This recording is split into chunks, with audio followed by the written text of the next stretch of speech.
एक रात धौलपुर गांव में एक बूढ़ा आदमी घबराया हुआ रमेश के घर की ओर दौड़ता है। उसके चेहरे पर पसीना है और उसकी आवाज भी कांप रही है। रमेश, ओ रमेश। रमेश और उसकी बेटी सीमा नत्थू राम काका की आवाज सुनकर बाहर जाते हैं।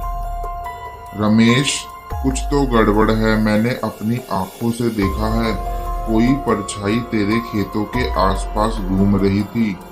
परछाई? कैसा मजाक कर रहे हो काका? मजाक?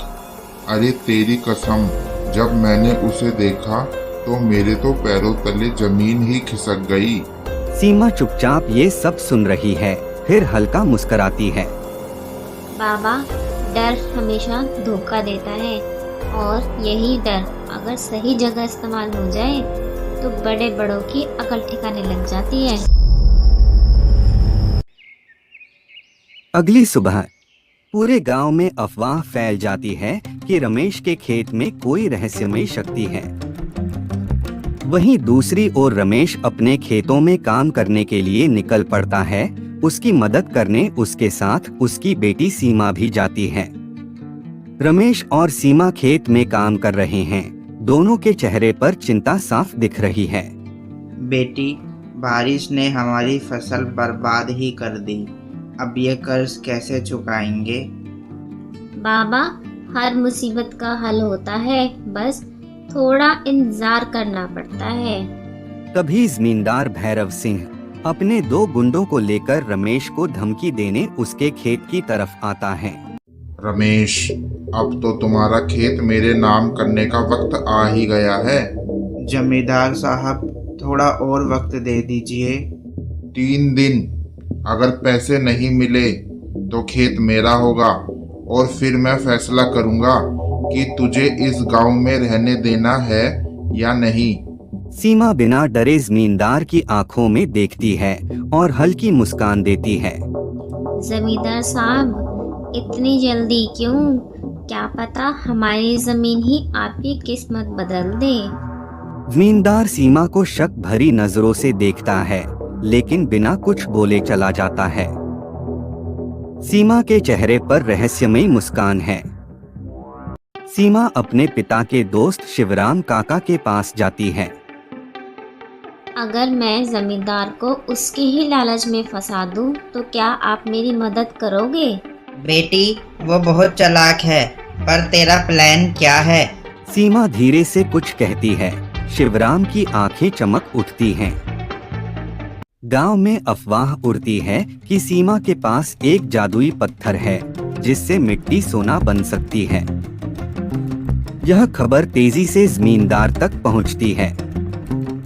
जमींदार अपने महल में बैठा है, तभी उसका नौकर अंदर आता है।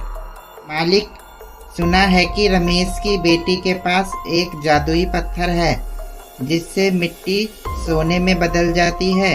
क्या ये कैसे मुमकिन है? गांव वाले कह रहे हैं कि सीमा ने अपने खेत में एक पुरानी मिट्टी की हांडी रखी थी और उसमें अगले दिन सोने के टुकड़े मिले। जमींदार के चेहरे पर लालच की चमक आ जाती है। वह तुरंत रमेश के घर की ओर चल पड़ता है। जमींदार रमेश के घर पहुंचता है। सीमा पहले से ही वहां तैयार बैठी है। मैंने सुना है कि तुम्हारे पास एक जादुई पत्थर है जो मिट्टी को सोने में बदल देता है। मैं क्या बताऊं जमींदार साहब। हाँ, कुछ दिन पहले एक साधु ने मुझे यह पत्थर दिया था, लेकिन यह पत्थर हर किसी के लिए काम नहीं करता। सीमा, मुझे वो पत्थर चाहिए। बताओ, क्या कीमत लोगी तुम उसकी? अगर आप हमारा सारा कर्ज माफ कर दें और मेरे पिताजी को कभी परेशान ना करें तो यह मैं पत्थर आपको दे सकती हूँ। मुझे मंजूर है। जमींदार खुशी से पत्थर ले लेता है और उसे अपने घर ले जाता है। जमींदार अपने महल जैसे घर में उत्साहित बैठा है, पत्थर को गौर से देख रहा है। मैं इस पत्थर की मदद से अनगिनत सोना बना सकता हूँ अब मैं इस गांव का सबसे अमीर इंसान बन जाऊंगा।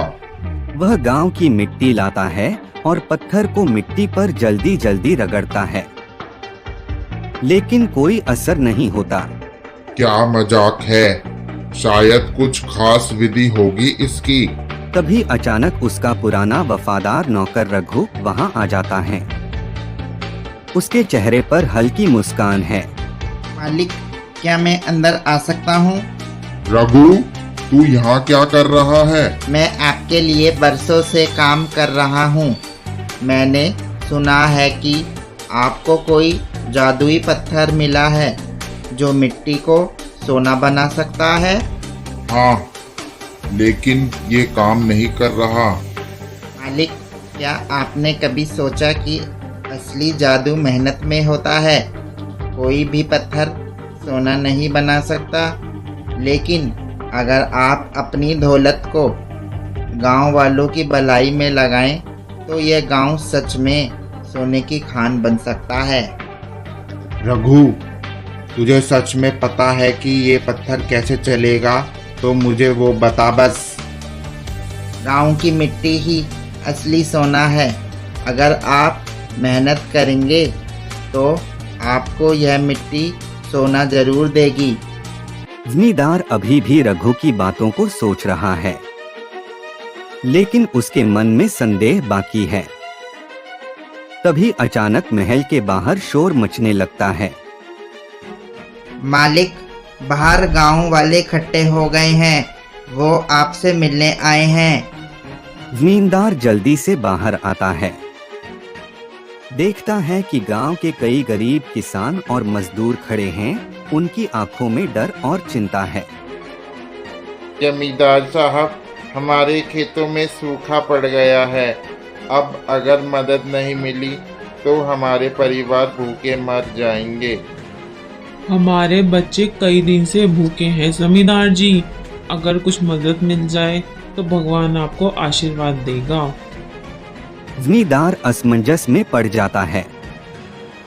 उसका मन उसे लालच के रास्ते पर जाने को कहता है, लेकिन दूसरी ओर उसे रघु काका और सीमा की बातें याद आती हैं। तभी एक छोटा बच्चा आगे आता है और जमींदार से बोलता है, क्या हम गरीब हैं? हमारे पास सोना नहीं, बस यही रोटी है।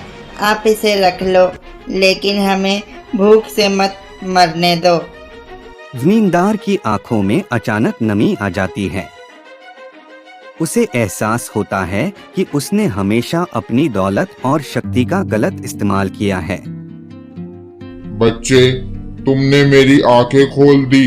असली अमीरी सोने में नहीं, बल्कि दूसरों की मदद करने में होती है। अगली सुबह, अगले दिन जमींदार पूरे गांव को अपने घर के पास बुलवाता है। आज से मैं सबके कर्ज माफ करता हूँ। मैं अपनी दौलत से गांव की भलाई करूँगा। नए कुएं खुदवाऊंगा, स्कूल और अस्पताल भी बनवाऊंगा। गांव वाले खुशी से ताली बजाने लगते हैं। रमेश और सीमा एक दूसरे की ओर देखकर मुस्कुरा उठते हैं। देखा बाबा, मेहनत से ही असली सोना पैदा होता है। आज जमींदार नहीं, बल्कि एक सच्चा इंसान पैदा हुआ है सीमा। गांव में खुशहाली लौट आती है और जमींदार अब गांव का सबसे सम्मानित व्यक्ति बन जाता है, क्योंकि उसने लालच को छोड़कर मेहनत और सेवा का रास्ता चुन लिया था। सच्चा सोना मेहनत, ईमानदारी और सेवा में है, लालच में नहीं। थैंक यू फॉर वॉचिंग और वीडियो। हमारे चैनल को शेयर करें और सब्सक्राइब करें।